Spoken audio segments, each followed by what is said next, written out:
Well, welcome everyone to the Resilient Leadership Podcast, where everything we talk about is aimed at helping you lead with a greater sense of calm, clarity, and conviction, even in anxious times. My name is Irvine Nugent, and today, as always, I welcome my co-host, friend, and collaborator, Bridget Tyre. Bridget, how you doing today? Oh, I'm doing great, Irvine. Thanks for asking. We're recording this in March. I live in the Washington, D.C. area. It's blustery, it's sunny, and it's a harbinger of spring to come. So that gives me a little pep in my step. Nice. It's also St. Patrick's Day. Yay. And I can officially confirm that I have not taken a pint yet. So when this podcast ends, I may. So I'm not under the influence as we're speaking. I think that's probably a wise choice on your part. Yeah. So I'm very excited because I believe this is the second time only in the history of our podcast that we have had a guest join us. And so, Irvine, tee this up for folks. Yeah. So I'm super excited about this episode today. You know, recently we did have an episode about curiosity from the perspective of a leader and how a leader approaches curiosity. And of course, we did that because the Harvard Business Review had come out with this survey which said, like, if you want to make it as a leader, one of the qualities that you need to have in the future is creativity. Well, lo and behold, friend of mine, Dr. Amy Clymer, comes out with a brand new book recently in the last couple of weeks. And the book was called Deliberate Creative Teams, How to Lead for Innovative Results. So I thought, hey, let's have another episode, but this time really focusing on team dynamics and leadership and how do we approach creativity from that perspective. So, Amy, you're here. How are you? I'm good. How are you? Thanks for having me. Oh, I'm so wonderful. Well, I think before we get on to our discussion, let me introduce you. Let me tell our listeners all the wonderful things about Amy. I've known Amy now quite a few years from the National Speakers Association. She is dynamic in so many different areas and specifically on this area of creativity. So Dr. Amy Clymer is a speaker, a trainer, and a coach, and she teaches teams how to innovate on demand. And she's the author of Deliberate Creative Teams, How to Lead with Innovative Results, which just came out. And that's really about helping leaders understand how to increase creativity in their teams. She hosts the Deliberate Creative podcast, and she is the designer of Clymer cards. These are these wonderful cards which she designed, which help creative processes. You can use them in so many different areas. I've seen it in action in a conference that we were at. And these are a creativity team building tool. Amy has a Ph.D. in leadership and change, which is kind of important in today's world, which is all about change. So, Bridget, I'll hand it over to you. Why don't you ask the first question there of Amy? Yeah, well, so as you were introducing Amy, the first thing that went through my mind was that I have had so many clients tell me over the years, I'm not very creative. It's become such a common theme that it has really struck me that it seems like most of us don't think we're creative unless we're in the creative arts, right?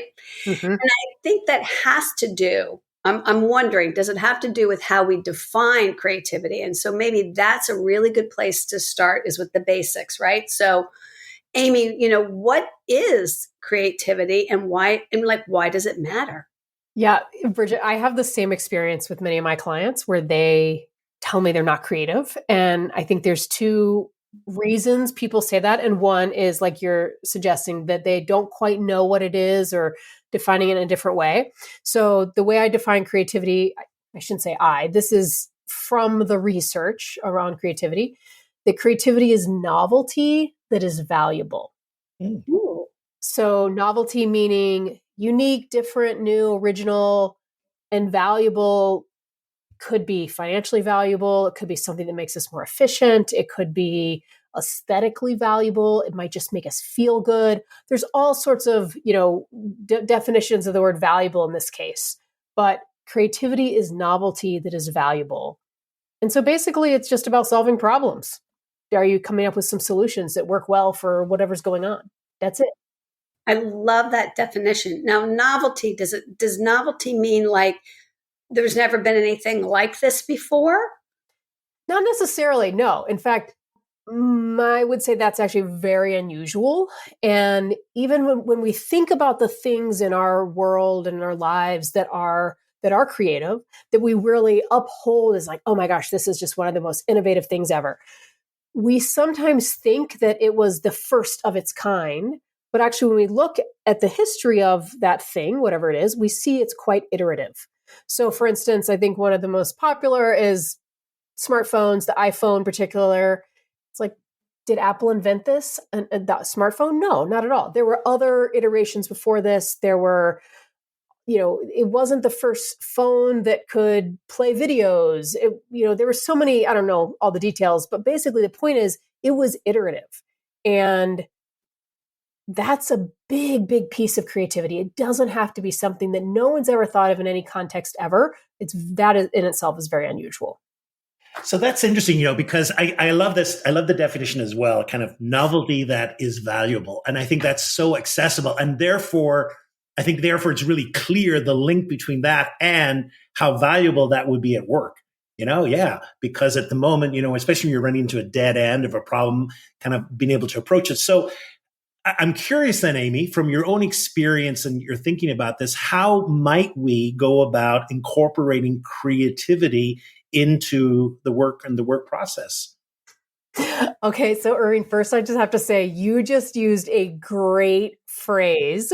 I don't even know if you knew you were using it. No. But the question, how might we? Yes. That is a really powerful phrase. I talk about that in the book. And usually what happens is people say, how should we? How could we? How will we?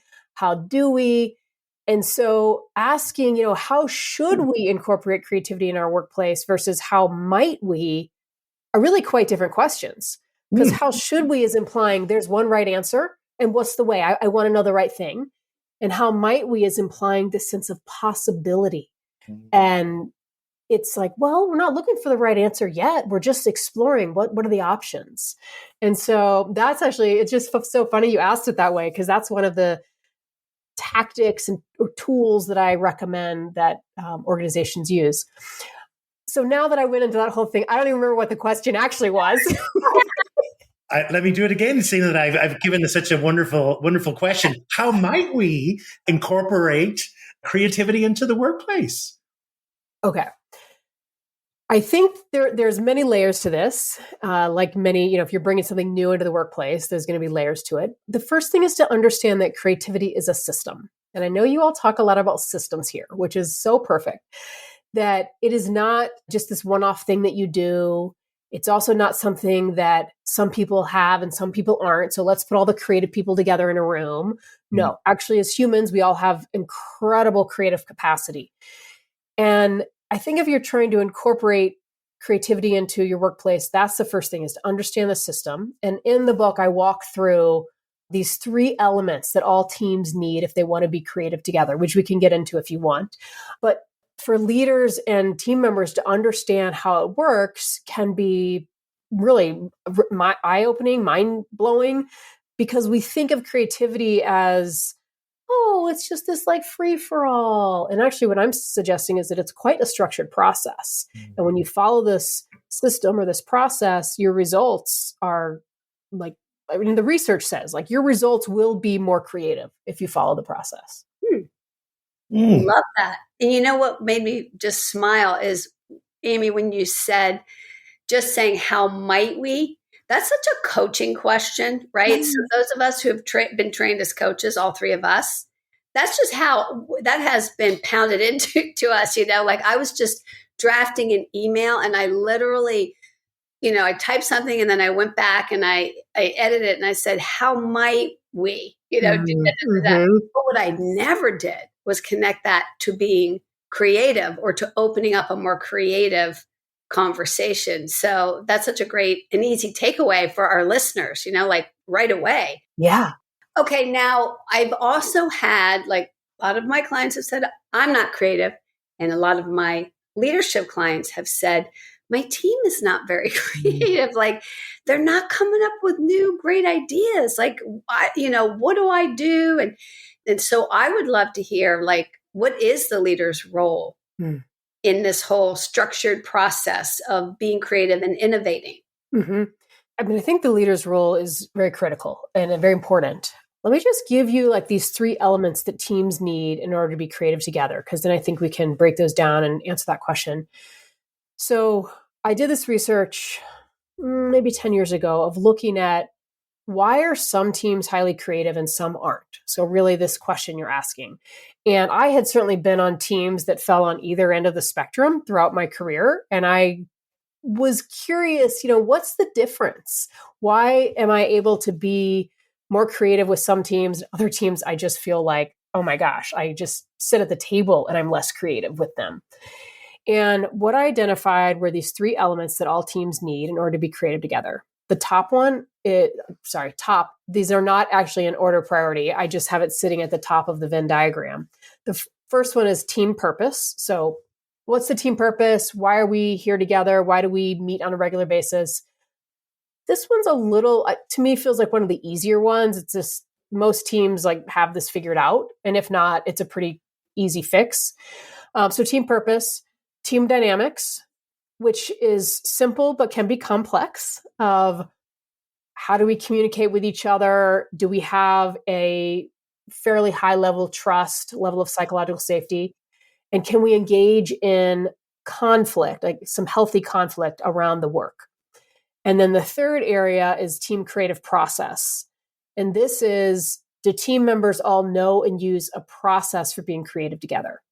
And this is the circle in the Venn diagram that most people are like, wait, what? There's a process? And so that's where I end up as a consultant spending a lot of time with teams on that circle. So I think for leaders, the first thing for them to do is just understand how this works. Mm-hmm. But then to really think about what is the process of your meeting? How are you facilitating your meetings? And are you, there's, I feel like the default way that people facilitate, team leaders in particular, is they open up, when they want to generate some ideas, they just say, hey, what ideas do you all have? They basically just set up this brainstorming and they want people to just like shout out ideas. And that tends to favor a very certain type of person. The highly extroverted, the person that thinks quickly, maybe they've already given some thought to this particular problem, the person that's comfortable throwing ideas out on the table no matter what. And like Irvine, his favors Irvine. Is that you, Irvine? Yeah, that's me. Very guilty. Yes. I tend to be in that category. It kind of depends on the context. But then what ends up happening is you got maybe out of 10 people, 3 or 4 people that are talking the most. And they're going to shift the entire conversation to their direction. And the rest of the group is not really engaged. So there's all this research that shows that classic brainstorming technique is actually one of the least effective ways to generate ideas for most teams. There's a few exceptions, but so what I recommend is change the process, change the technique of how you're generating ideas. So for instance, start off and give everyone a Post-it note or a stack of Post-it notes and say, we're going to take 3 minutes and I'm going to set a timer. And in those 3 minutes, see how many ideas you can get for our particular problem. And then get all those ideas on paper. After 3 minutes, everyone stops, and then you start sharing the ideas and literally just go around and hear from every person and put those ideas in the middle of the table or on the wall or something. This is not time consuming. The whole thing could take less than 15 minutes, or you could have it take much longer depending on the level of the problem. But shifting that one thing is going to generate more ideas, and it's going to get every single person involved in generating ideas. Love it. And such an easy tweak. Exactly. Yeah. Your answer to the question of what can leaders do? Well, one is change the way you facilitate these conversations, But I think the other thing in your Venn diagram that's so important is ask yourself, how clear is our team purpose? And how healthy are our team dynamics? Because that's going to affect, the quality of conversation and the risks that people will take and so forth. Absolutely, 100%. And what I found, and this is, I think, particularly for leaders to know, is that a lot of times the leaders are fairly clear about the team purpose, but they've never actually talked about it with the team. And so sometimes team members aren't clear. And a simple way to figure that out, and you'll learn soon. I'm a big fan of Post-it notes. Just pass out some paper, Post-it notes, note cards, whatever. Have everyone write down what they think the team purpose is, and then just put them in the middle of the table, shuffle them around, figure out, are these all the same? Are they all over the place? Are we in alignment? Are we not? And then you can have a deeper conversation. Yeah, I think you're right. Absolutely. Getting clear on that is a really good first step. Mm-hmm. I think I can understand as well, what I really appreciate around the dynamics issue, that if the psychological safety is not there, or perhaps there's reticence around being able to deal with conflict, or just conflict feels bad, that's really going to have a relationship with how creative a team will be. And I'm curious, Amy, kind of like, is this a horse and a cart situation? Like, do you have to kind of work on psychological safety and conflict management before you get to creativity, or do they play in well together? Like, what's your observation around that with a team? I think that's a tough one. I feel like it's sort of this spiral, like this upward spiral, and that we do a little work on creativity, and then we do a little work on conflict, and then back to creativity. And we're just sort of going in this circle, hopefully upward.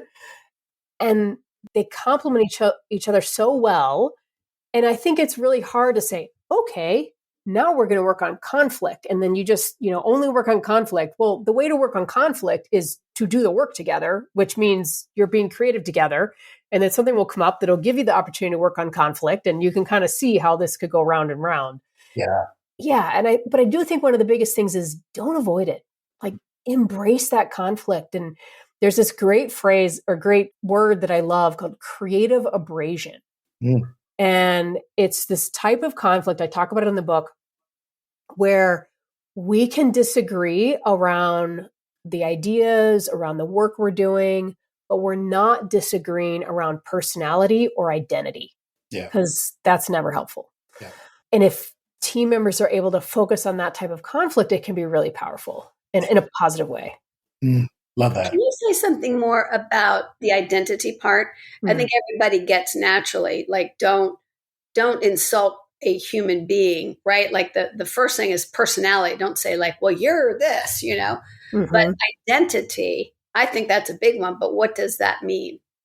Yeah, identity simply is, gender, your sexual orientation, your ethnicity, race, all of those things that, even, are you a parent? Are you, where'd you grow up? What part of the country or part of the world? All of these things that make up our identities, that if you are, somebody says something like, oh, great, here comes the Southerner again, and they're got their drawl going. Yeah. I live in North Carolina. That's not helpful. That's never going to be helpful. If you are dismissing someone because of an identity they hold, I think what's much more powerful is to truly listen.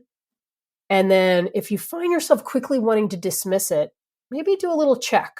What's that about? Mm-hmm. Is that about their identity? Is that about something that happened 2 months ago that they said that has nothing to do with the moment right now? Mm-hmm. And sometimes just as simple as a pause can be really helpful. Mm. People's identities are really tied up in their roles. Absolutely. And the nature of the work they do. So I think that's another way that we get off track, is we're dismissive of a particular area of expertise or a role that a person plays, like you can see like the finance person and like the talent development person, right? Well, you're a bean counter. Well, you just care about soft skills. You know what I mean? That kind of thing. Yeah. Yeah. And I think sometimes we do the opposite as well, where we might listen more heavily to somebody because of their role or their identity, especially I think that's something leaders have to be careful of. Like, well, you probably carry a little more weight in that team. And so being aware of, just being aware of that dynamic, not saying, step away, but pay attention to it. Sure. Mm-hmm. Yeah. Amy, I'm curious as well, with teams, especially say teams that have been going on for a long time, some things I'll notice are here in coaching is that it's the same old, and it's kind of like they're feeling stagnant and heavy, and which is just the opposite of what you think is creativity. So any suggestions there to kind of add to a team maybe that feels it's hit a wall, or a team that feels stagnant? how they might kind of reignite some creativity on the team? Mm. Yeah, I think there's a few layers. I think first would be making sure they're excited about their team purpose. And, if we can connect back to that, and does that purpose somehow connect with them personally of like, what gets you excited? Yeah. Then that can help maybe just reinvigorate some energy. I also think sometimes what happens in organizations is that team members are asked to do more without letting go of anything else. And so that I see your facial expressions. I'm guessing you've talked about this before. Many, many times.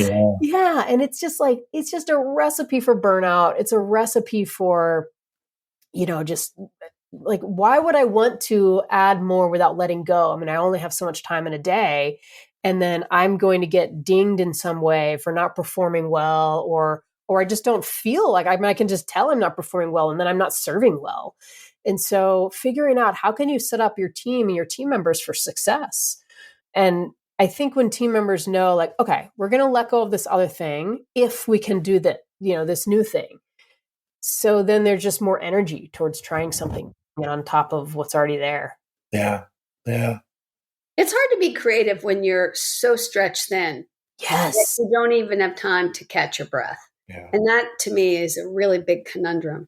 Mm-hmm. Yeah, there's like this inverse relationship. Like as stress goes up, creativity goes down. Yeah. It's, documented research wise. And yeah, I know sometimes when I'm wanting to be more creative, if I'm really stressed, I have to figure out like, okay, let me dial that back, or I have to address whatever's causing the stress first before I can engage in being more creative. And I don't know if you all find that in your work.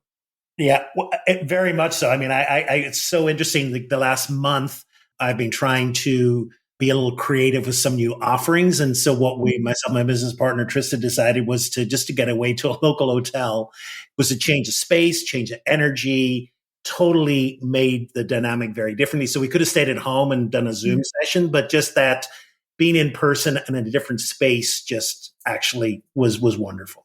That's awesome. That's a great idea. Yeah. Yeah. Now, what you just said, Amy, too, like I was going to ask you, and I still will, what is the connection that you see between creativity and resilience? Because this is obviously the Resilient Leadership Podcast. One of the things that Irvine and I have talked about over and over again is how there's an inverse relationship between high levels of anxiety and how well a team thinks together, right? Yes. And how well you think. A little bit of anxiety is useful, a lot, not, and you just kind of mentioned this inverse relationship between creativity and stress. And I think that's very similar. Absolutely. Mm-hmm. Yeah, it's interesting. I was thinking particularly several months ago a lot about resilience. I live in Asheville, North Carolina, and we were hit by Hurricane Helene really hard. And I feel like, I got really lucky. My house was fine. We had a tree fall on one car, but we were without electricity for 12 days. We had no running water for 17 days. We had no drinking water for 2 months. Whoa. And, and my wife and I are campers. Like we have all the camping equipment. Like we know how to live without electricity or without running water. So on one level, this shouldn't have been that hard. But on another level, it was super hard. Yeah. And if nothing else, just because looking around, like you're surrounded by, destruction and these stories from other people that were just horrible. And like, you're just trying to figure out for me, I was trying to figure out how to keep my business going. And like one day, several days, T-Mobile, they came to our area with these trailers that were just like 100 plugs around the trailer and like this big tower that they would just jack up because nobody had cell service, nobody had internet. And we would just drive over there and we would set up a camp chair, a little folding chair, and we would sit there for like 3 or 4 hours and work in the parking lot of this middle school. Like, oh my gosh, this is not the ideal context. Anyway, there was a lot of conversation on social media about resilience. And this one person commented on a post. I don't remember if it was my post or somebody else's, but she's like, I am so sick of hearing about resilience because all you're saying is basically just like put your head down and like plow through. And I don't think that's healthy. And we're thinking, oh, that's doesn't sound like resilience at all. That sounds like a way to burn out. Denial. I look at resilience as like, oh, you're figuring out, how do I make this work? How do I decrease my stress in this situation so that I can get through this well? How can I get creative about this? I'm curious, like, how do you all define resilience? You want that one, Irvine? Well, for us, it's, and we talked about this, Amy, before the show, before we were recording, was resilience connected with a system, and so therefore there's this that so often, popular kind of opinion, resilience is you get knocked down and you get up again, kind of like, hey, the hurricane knocked you down, get up again. But really, our resilience, the resilience we're talking about, especially the resilience of leadership, is how does a leader interact with the system that they are part of? And very often that has much more to do with how they're interacting with that system and how they are showing up. And so very often, what we think about is it's how do we kind of respond to others around it? And really it's our own response and how we respond to that anxiety around it that actually builds up the resilience, both their resilience and the system's resilience. And this interaction of, it's not just our own personal resilience, but it's actually building up the system's resilience as well to respond to this anxiety which is around us. And I think there is, as I think about this, creativity is so important, because I think what can happen is we get trapped, we get into a way of thinking that is just, laser focused. And I think creativity can break us out of that. Yeah. That's one of the things that I saw during this hurricane was the people that were able to think the most flexibly and them able to like, oh, let me try this, or let me try that. Or they were pulling from other parts of their lives. Like in our case, we were pulling from this part of our life that goes camping a lot. And we were like, those were the people that survived. I shouldn't say survive, but were able to manage the stress the best. We talked in my house a lot about systems when all this was happening, of like, we need a system for water and we need to figure that out and just do it over and over again so that we're not thinking as much about it. Because when I was thinking a lot about this stuff takes a lot of energy, like brain power of just, I have to get water every day. And so we developed a system of, we had a wheelbarrow and we wheel it over to our neighbor's swimming pool, and we pulled out buckets of water to flush our toilets. And then we had a different system for getting drinking water. And yeah, I think our ability to set those up in a way that can make it a little bit easier, and then paying attention to like, okay, when do I need to be creative? When do I need to just do what's already been, working is really, really important. I'm just using the hurricane as an example because it's so fresh on my mind, but I think this applies to any situation where we have like this new stress coming in. So when we talk about system, we are a lot focused on the relationship systems and how we infect one another, either with more anxiety or more calm confidence. And so if you can, and the leader can be anybody, it doesn't have to be the person with the title, but like in the example of the hurricane, I'm picturing you and your spouse as bringing a calm confidence to the situation, which allowed you to be creative, right? Yeah. And I think that's what it takes is you have to manage your own anxiety first, because it will spread. And once it spreads, it makes it hard for people to do all the things we're talking about, take risks, think in flexible ways, like Irvine was saying, you get tunnel vision and you want to go with like the quick fix and Yeah, I think, yes, I get what you're saying, those relationship systems. I think, how any of us react or act impacts the people around us.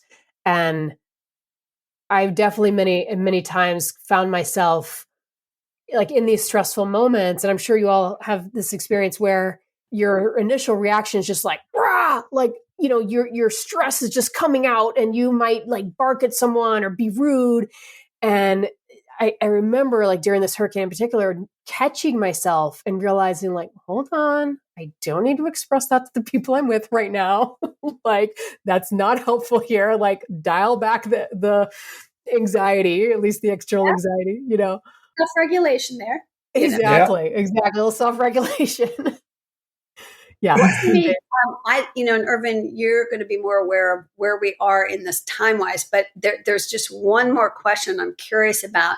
Maybe you can just give our listeners a hint of this, Sure. and then they can find out more if they want in your book. But in that Venn diagram that you were talking about, the one that was about creative systems, Mm-hmm. is there anything you can give our listeners about that system? And then, like I said, they could find out more in the book. Yeah. So it's called the team creative process. So it's the process that you're following. And there are many creative processes out there. The one that I tend to use the most is called creative problem solving. Not a very creative name, but very descriptive. And it's simply a 4-stage process that we have all done before because it's codified based on how we humans naturally solve problems. So the 4 stages are simply clarify what's the situation, what are you trying to do, what's going on, clarify, ideate, generate the ideas, hopefully lots of ideas and unique, diverse ideas, clarify, ideate, develop. So I often say that when an idea comes out of our mouth, out of our head, it's as in-depth as what'll fit on a Post-it note. Like it doesn't really mean a lot yet. So you got to develop it out further. Like, what would this look like? How much would it cost? That kind of thing. And then finally implementing that idea, which might be prototyping or doing a pilot or just starting on a small scale. So clarify, ideate, develop, implement. And when you follow those 4 stages, you follow that process, you will be more creative. Like there is 5 decades of research that says this process leads to more creative and innovative ideas and results. Love it.